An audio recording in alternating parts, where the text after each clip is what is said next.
Hi, everybody. Clayton Vandiver, your Lightkeeper here. And for this summer, we have a real treat for you. Lightkeeper's Podcast Shorts. No, that's not a new clothing line. What it is short versions of some of our most popular episodes that we keep getting requests to show you again. So we've cut them down, made them all less than 10 minutes long. And here you go with part one of the Lightkeeper's Podcast Shorts. Welcome to the Lightkeepers Podcast. I'm Clayton Vandiver, your Lightkeeper, with the show dedicated to everyone who wants to get the most quality out of life that they can. We don't talk about the end of life. We focus on the quality of each and every remaining day. My co-host, as always, is Charlene, our very own TAME licensed clinical social worker certified in the state of Florida. We invite you to join the conversation this week about Clayton and Charlene, and so much more on this edition of the Lightkeepers Podcast.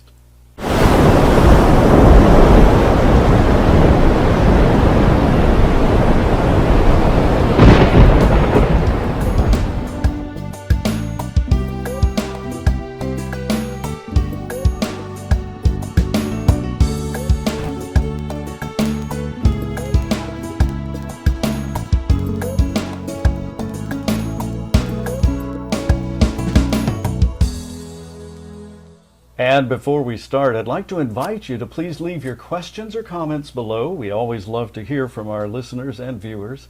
Questions this week will be answered during our next show that appears online every Wednesday evening at 7 p.m. Eastern. The Lightkeepers Podcast is an exclusive production of A Guiding Light Incorporated, and we'll tell you more about A Guiding Light at the end of the podcast.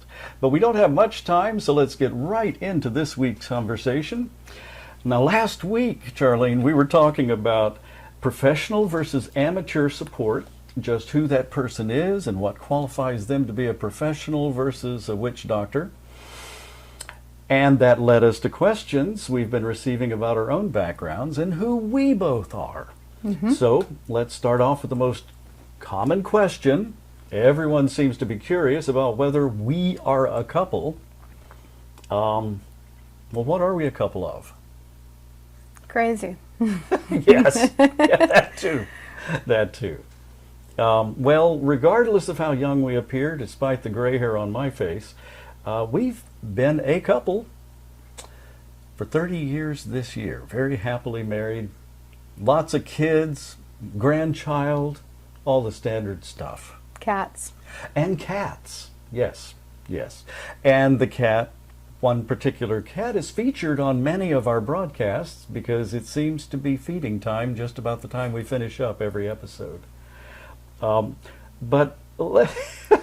So we are a couple. We've been married 30 years this year. Would you like to tell everyone a little bit about what qualifies a licensed clinical social worker to counsel people and tell them about things that would help them? Absolutely. You know, why I'm a medical professional instead of the witch doctor.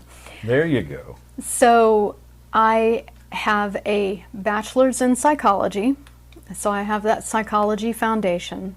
I then went on to obtain a master's degree in clinical social work with a focus in clinical counseling. And what that means is I spent a lot of time in school being taught how people think, why they think the way they do, things that can interfere with that thinking process, and how to fix it, how to make it so that someone is functional.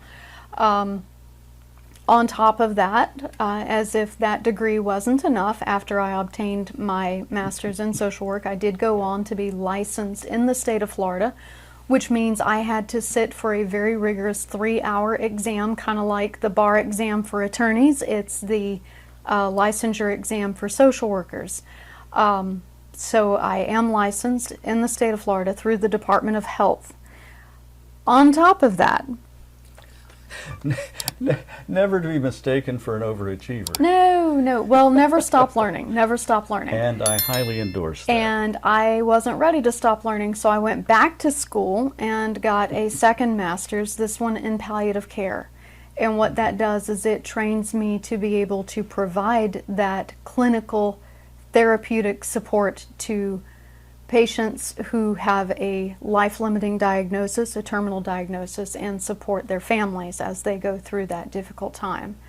So master's in social work, master's in palliative care.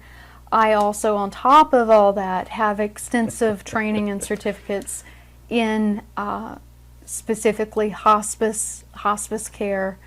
That's a very special calling. Not everyone in your field.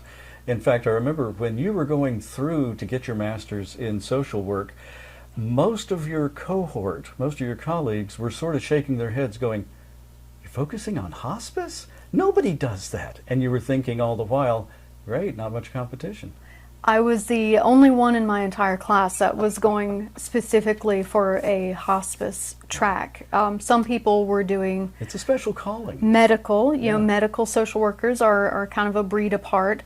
Right. But even the medical social workers don't really want to work with hospice. So I'm an odd bird there. But that goes back to why I got into all that in the first place, which is the extensive personal experience. You know, last show we talked about how amateurs get into it because they have that personal experience, and I caution, you know, if this is something you want to do full time, go back to school.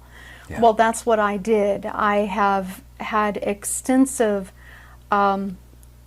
medical illnesses throughout my family. I started losing close family members when I was only in my early 20s, and it's just progressed from there. And so I found out, actually, I want to give credit to my mother's hospice nurse, Clayton, if you're out there, this is all thanks to you. And when I was helping to take care of my mom, one of her hospice nurses, after my mom had passed, pulled me off to the side and she said, "Sweetie, I don't know what you're doing with your life, but if it isn't nursing or social work, you're wasting your time." Wow. That's a great endorsement. And like you've been told before, it is a calling. It's something that only a few people are really good at, really specialized, that can take the pressure, the stress, you're dealing with people at extremely emotional times in Absolutely. their lives.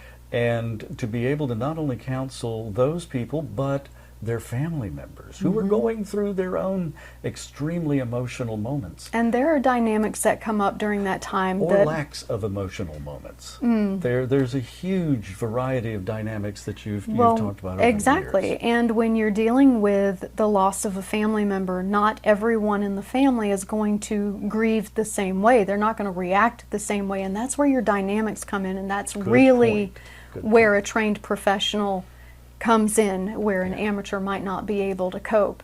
But dealing with all of that on a personal level, and her statement really got me thinking, and I thought, you know, this is something I do want to do. And so I went back to school, and that's why I'm here. There you go.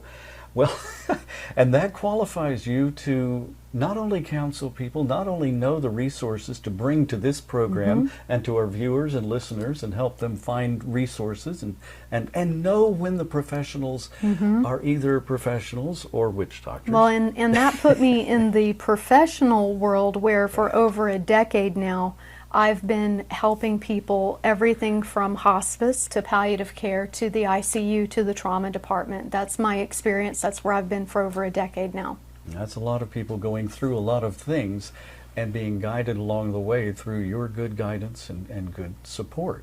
And there are a lot of little anecdotes that I'm sure we'll bring to this program as time evolves. A Guiding Light is the organization, and each and every week, I'm the Lightkeeper. We'll see you here.